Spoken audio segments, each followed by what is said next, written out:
We move on to item 9, which of course is our monthly update on the emergency budget. So although that was the legal requirement around the quarterly reporting, I just reminded you that we have a monthly update just to track us, see how we're tracking against the pretty stringent emergency budget targets we've put together as a result of our revenue loss.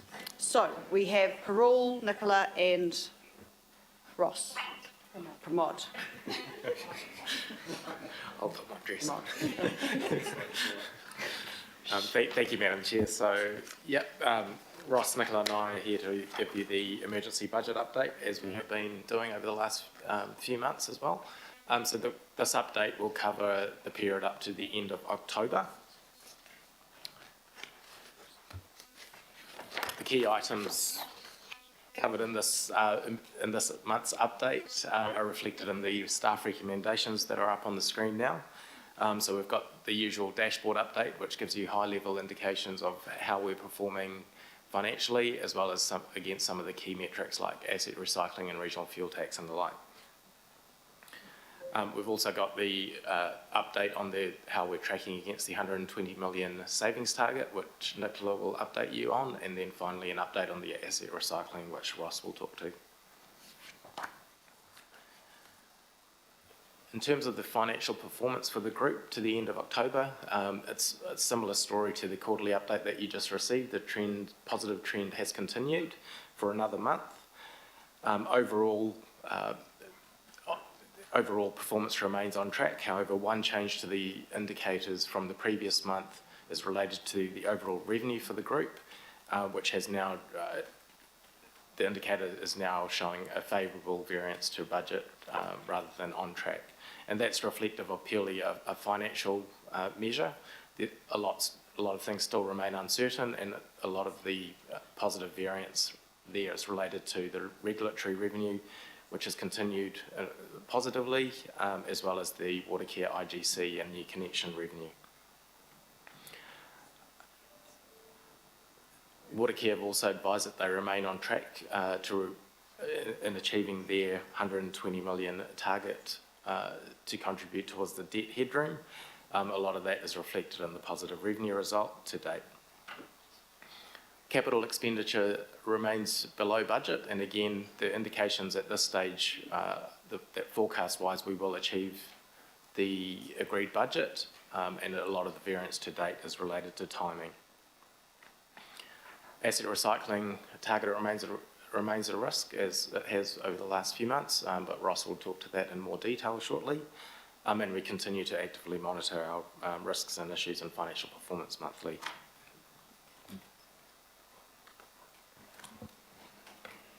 So I'm pleased to be able to report that we've achieved 87 million of savings towards our $120 million target. That's 72.5%, and 9 million of that we achieved in the month of October. The largest contributor to the savings was 5 million of additional interest costs, and that's being able to take advantage of the current lower interest rates.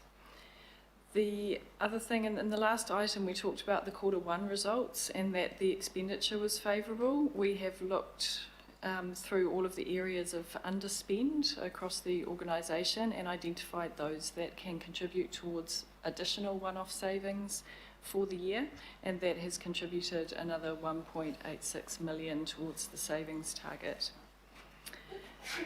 I wasn't going to go into the other areas, but if you have any questions, I'm happy to take them afterwards, and I will hand over to Ross.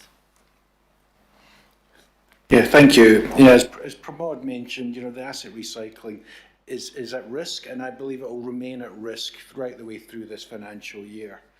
Just because it's at risk and we have a high degree of uncertainty doesn't mean we're not doing anything about it.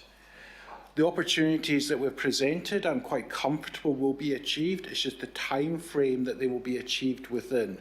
The runway, the length of time that we have between now and the end of the financial year, puts us under pressure, particularly when we're about to lose, 6 to 8 weeks over that December-January period. And it's that tension that we need to balance between actually achieving the outcomes we want maximising value for money and meeting the budget target. There's various trade-offs that have to be considered as we work through. We do continue to use the principles, and at the end I'll touch on Councillor Watson's question in a bit more detail. I have been working on a 4-year plan for asset recycling. In the long-term plan workshops, we've talked about at a high level what that could look like, and yesterday I was actually planned to discuss that with you, but that will happen later today in a workshop, talk about actually what does the next 4 years could look like.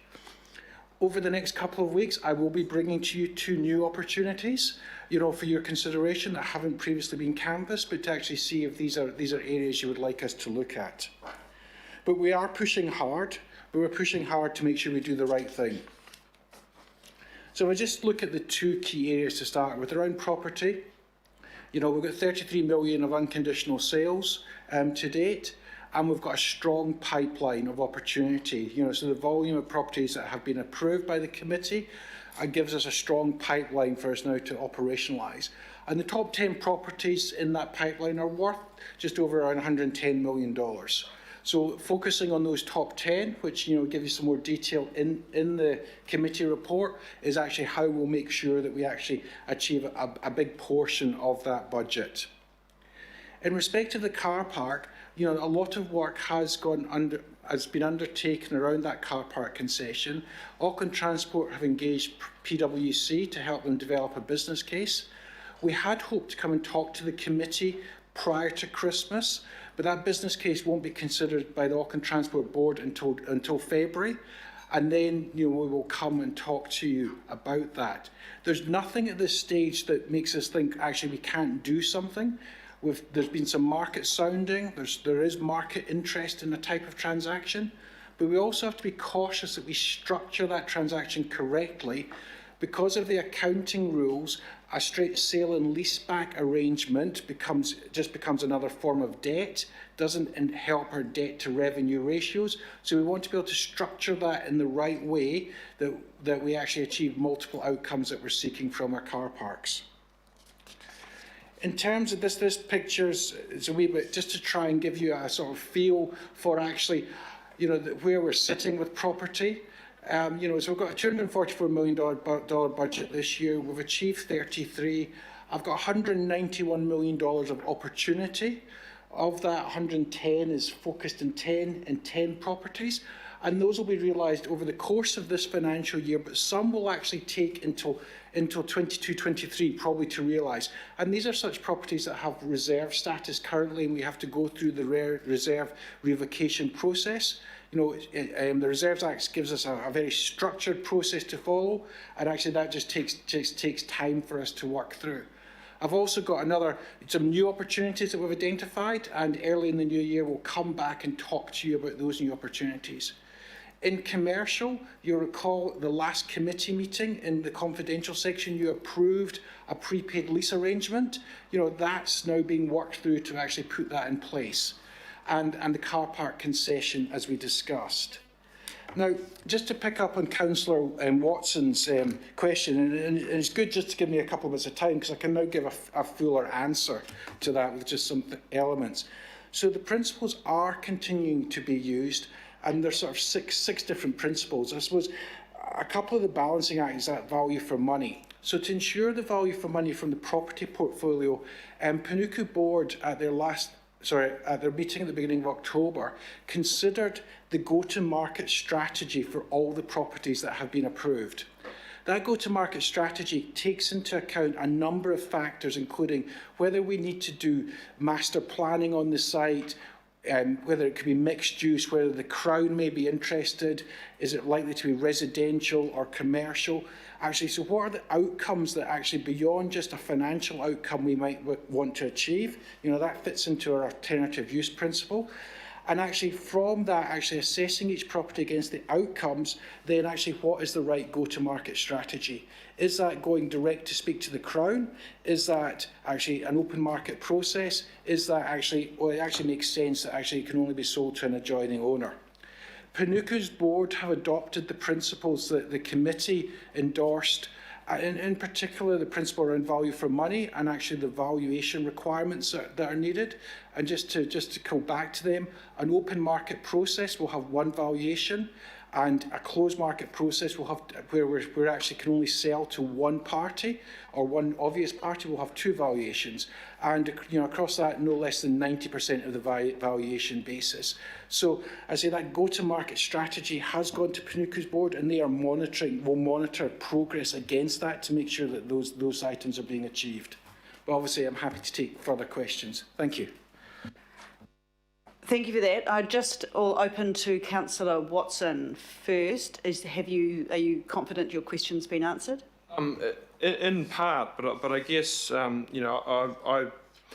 would like to see, as I'm sure other councillors would, that for any of the land that's disposed, what the valuation is, because we don't always get that, what the evaluation that's been arrived at and what the subsequent sale is, because otherwise we're not in a position to exercise the oversight that's identified in the principles that go to due process and transparency. Well, we'll get that for you, Councillor. We'll get that report back. Okay? Yeah. Thank you. Councillor Walker. Sure. So I'll just follow on from Councillor Watson. So we've got the principles that we've developed. In addition to that, we've also got the findings of the CCO review, and in particular the concern that they raised around the, quote, right balance between commercial and public benefits, close quote. So I'm making the assumption that we are picking up on that, and especially in areas where public benefits have been identified and they're considerable. I mean, these could be in unlock areas, for example. Are we making sure that we are looking at all the options around retaining those public benefits? Through the chair, as I mentioned, the go-to-market strategy does consider various components, including what the future use could be. Is it residential, commercial? Is the Crown interested? What is the best approach to actually maximise that and development outcomes? There is a healthy tension between myself and Panuku in terms of actually realising this budget and them actually holding to the development outcomes, which we've asked them to deliver for the city. Just a complementary question on my part. So in a circumstance where the council has an unlock program, and that program may have identified public benefits, I mean, they could include a square, various recreational activities and the like. Do we still hold true to that unlock process in terms of sales? Through the chair, that question is probably better passed to Panuku when they come to the CCO Oversight Committee. I'm not looking at the unlock programme, I'm looking at our surplus assets and how we best dispose of them. Thank you. We'll pick that up in the Deputy Mayor and Councillor Dalton's committee. Councillor Darby. Thanks, Chair. Just bring up the right page here. So when we make this assumption of the 244 million being positive to budget, that's an assumption, isn't it? That we're aiming to have to be positive to our budget by 244 million through the disposal program, right? Through the chair, that's correct. The budget includes $244 million of cash to be received by 30th of June, to reduce the requirement for us to borrow $244 million more. Right, from our asset recycling program. So what do we need to sell? What quantum do we need to dispose of to net 244 million?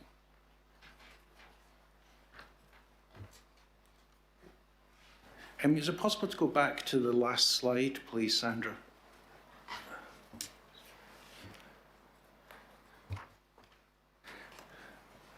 So if I just talk a little bit about that slide to answer the councillor's question. So what you know, is whether it's a price or a volume answer to the question. In terms of price, we know what the dollar number is. In terms of volume, so across that $191 million of properties that have been approved, as I said, the top 10 makes up around $110 million, potentially a little bit upside.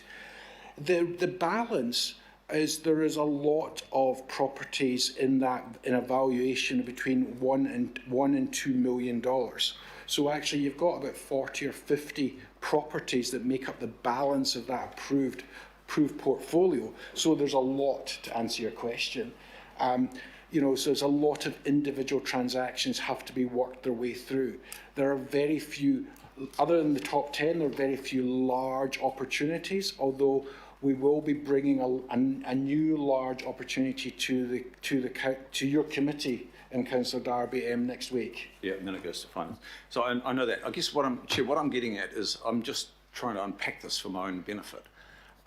So to reach 224 positive to budget, you need to have your eyes on something a lot larger than that, because there are costs that you will lose before they hit budget. So I'm just, I guess is the answer that we'd be likely looking at more like 280 million or even more to arrive at a 244 net? Yeah, through the chair, if we recall back to the emergency budget when we actually were going through the different options and the levers, that was the very concept that I raised at the time. You probably need about 25% greater than your budget of opportunities in play, because of various reasons that they may not be realised for whatever reason, or they get slowed down, or there's actually a way to maximise value which slows it down. So you do need more, and that's why, you know, trying to build that pipeline as big as possible and saying actually over multiple years, very comfortable, but you know, by 30th of June, a bit concerned. By 30th of September, yes. But we just got to work out what that impact on cash is as we come back to the council with the impact of all the levers. Okay, just a quick sort of comment where I'm going, and I'm building on the concern of Councillor Watson, is just that transparency. So there are costs involved in the disposal of property, and in some they might be pretty light in cost, no brokers involved, you know, valuation of course, and then others will be, they'll have more costs, more complicated, you know, planning, master planning required, etc. So one thing that I've just become aware of, Chair, is that this was a contentious issue at the time, the sale of so-called QE Square for 27.2 million, only 25.6 million went into the public spaces. Now, I would be surprised if I went around this table and heard from everybody who thought that nothing less than the 27.2 was going into public spaces. But I've been delving into the downtown issues recently and discovered that 25.6 million went into them, and 1.4 million was in costs. Now, I don't think this committee's ever seen the costs.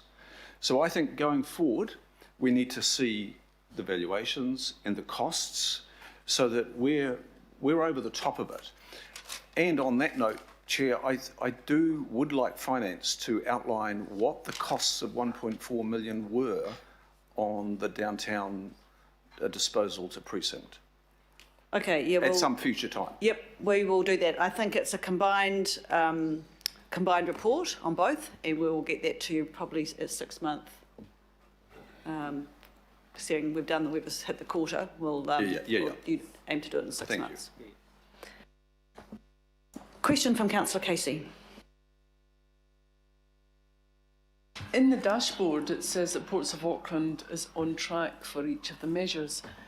Given the recent headlines, I find that quite hard to believe, and I wonder if you can comment as to where the dashboard stops in terms of the timing of it. It wouldn't go right up to this week. When was the close-off for that? The reporting period is to the end of October. It's 1 month report. Right. I'm just looking at the headlines that say that up to 8 cargo ships had bypassed the port and that they're 50 staff short. So I think my question, if I can couch it like this, is Are we expecting it to be favourable? Is that when you give us a dashboard, are we expecting everything to be green? And should we be concerned about on track? Through the chair, so you shouldn't be concerned about on track. The indicators are very much year to date, so there is no forecast built into that indicator because a lot of things still remain uncertain. In terms of all of the results, it is comparing the year-to-date result to the phasing of the emergency budget, so the Ports of Auckland and other parts of the group that were had revenue hits as a result of COVID. Those reductions have already been built into the budget. So when Ports of Auckland report that they're on track, it takes into account significant revenue hits as a result of COVID already. So it's... If you just remember, Councillor, normally we wouldn't have this report. We would just have nothing until the next quarter.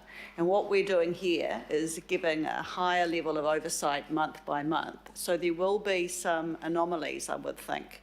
But it's a flag, and we will get reported on that. Anything that's flagged, the staff are, aware of and are keeping a watchful eye on.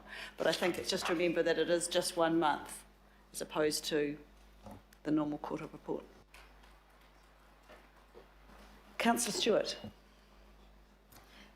Thank you. Just on the asset sales, I see here that we have asset sales target is at risk, and that would probably be, I would imagine, some of our parks and reserves that need to be revoked. Would that be correct? Through the chair, as mentioned earlier, the reserve revocation process will take time. So for those that have reserve status, realisation is more likely to be in financial year 21-22.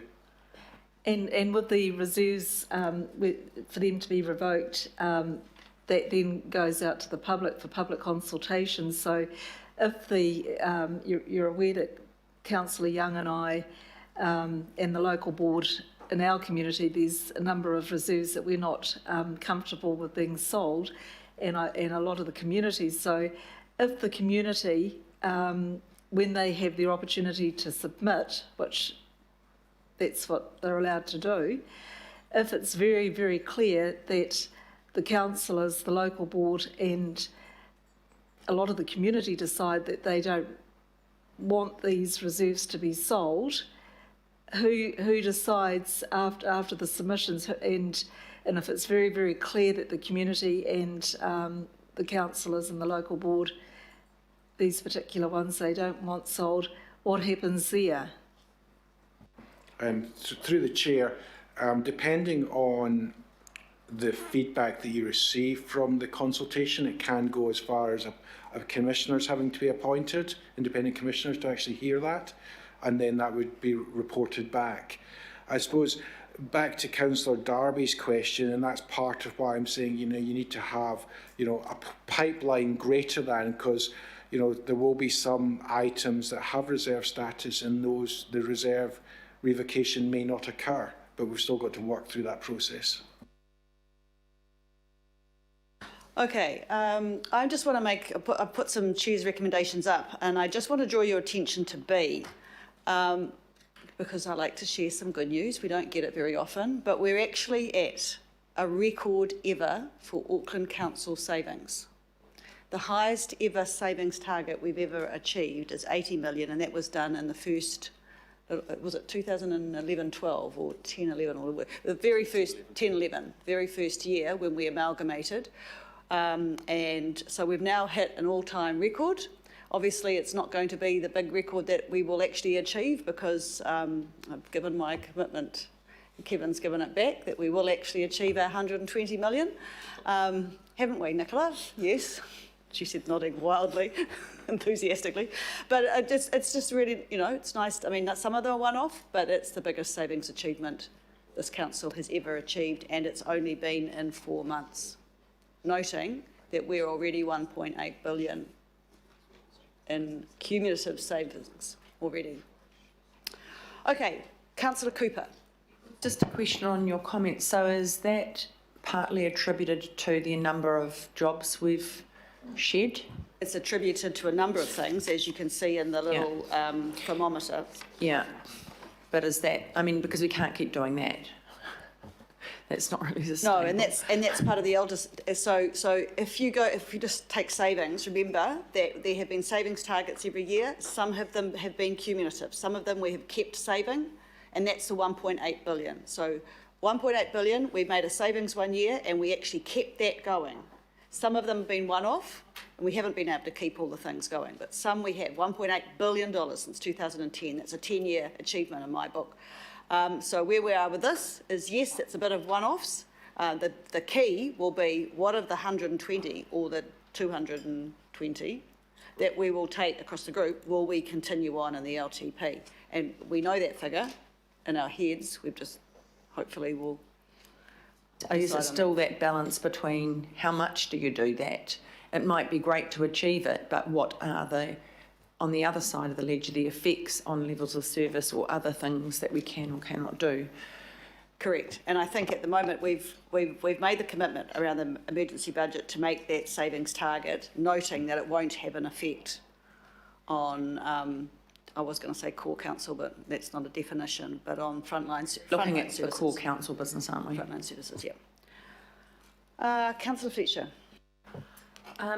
Thank you, Madam Chair. I have some sympathy with the issues that were raised by Councillor Darby. And my question is to Ross, with regard to the recommendations that the Chair has just put up there. For anyone reading the minutes, it would imply that the target is the target. So if it's to have the context that we want it to have, how should that be better expressed in order that there could be an understanding that there probably needs to be higher council's objectives on that? So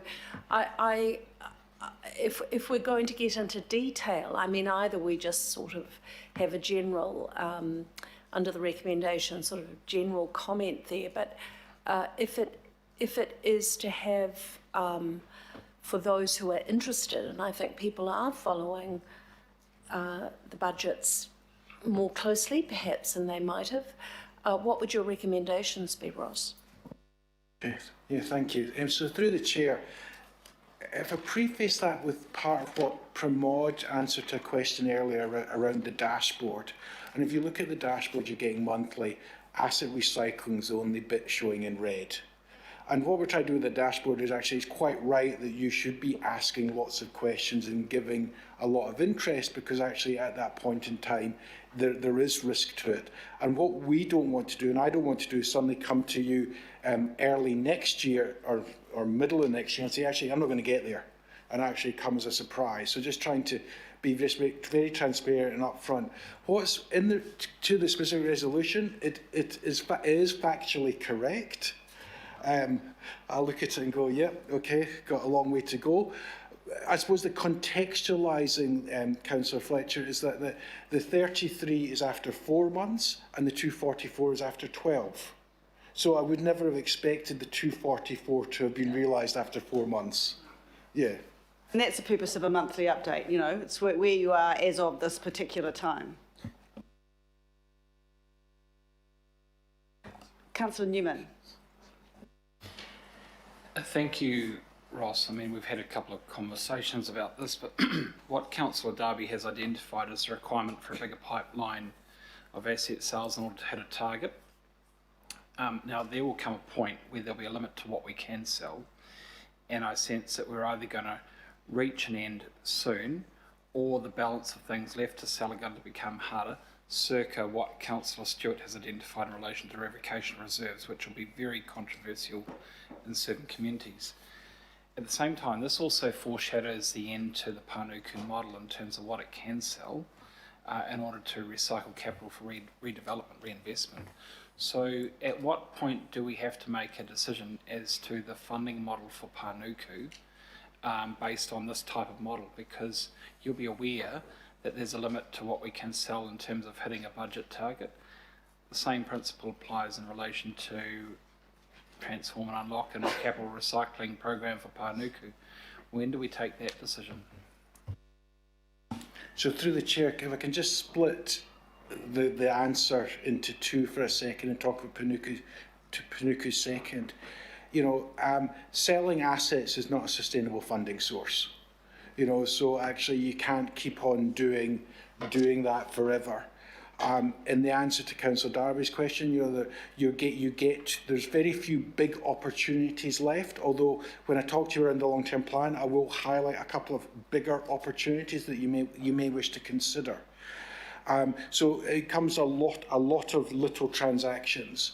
The current long-term plan has an underlying $20 million per annum from selling of non-service property. You know, so properties that actually, you know, don't meet our service needs or have been left over from capital works. So there is an underlying ongoing budget that can be probably, you know, achieved over, you know, almost into perpetuity, because you always do capital works and you always have things left over. But you know, it gets harder and harder. In respect of Panuku, you know, we did do a workshop, and you know, obviously we've discussed subsequent to that where, you know, the Panuku funding model. The CCO review said, you know, actually, you know, you need to look at the Panuku funding model. We did some work looking at that funding model, and again, it is not a sustainable funding model. It does fund Panuku for the next 6 to 7 years if they have the same work programme, and at that point, it was, well, actually, you don't have to do anything to change the funding model of this long-term plan if you don't want to. You know, it's not a must-do, whereas there's many other things that are probably a must-do, assuming you want that activity that Panuku continues to do to continue over the next 6 to 7 years.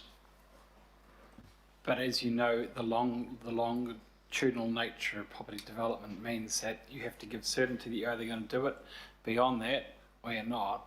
And if you're not, or if you are or not, you need to make a decision in advance that you can't just do it at year 5, year 6 or year 7.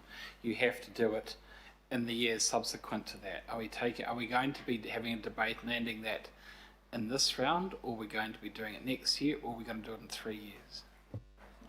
Through the chair, understood that between now and, you know, the chair's talked about annual long-term plans, but actually between now and the next 3-year period, you know, if you get to 3 years' time, it is a must-do situation, I would suggest, given what you're saying, actually, but that would still give you 3 to 4 years of runway to actually put something, an alternative in, should you choose. Thank you, Councillor. Councillor Walker?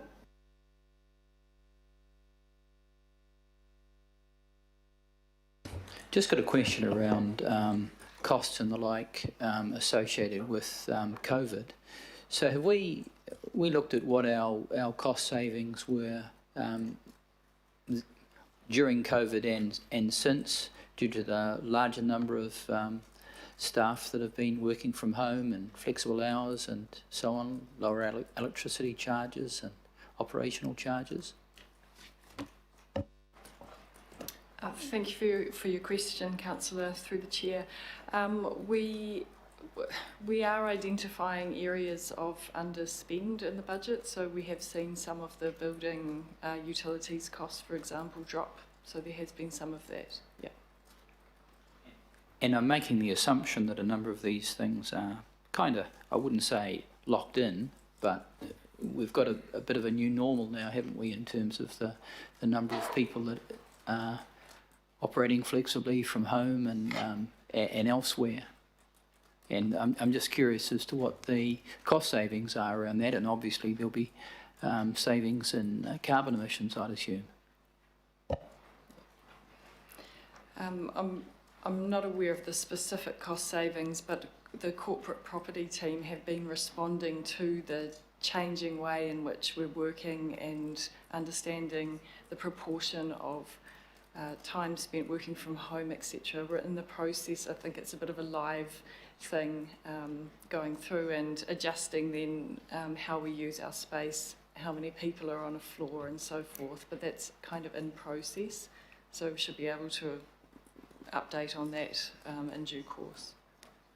add to that if I can? Yeah. If I just add here through the chair, we've sort of given ourselves that 6-month grace period just to find out what the new normal is. And we are looking at accommodation footprint, we are looking at our vehicle fleets, there's lots of things we're actually making savings on, but we've really given ourselves that 6-month time frame to sort of assess just what the new normal might look for the group, not just council.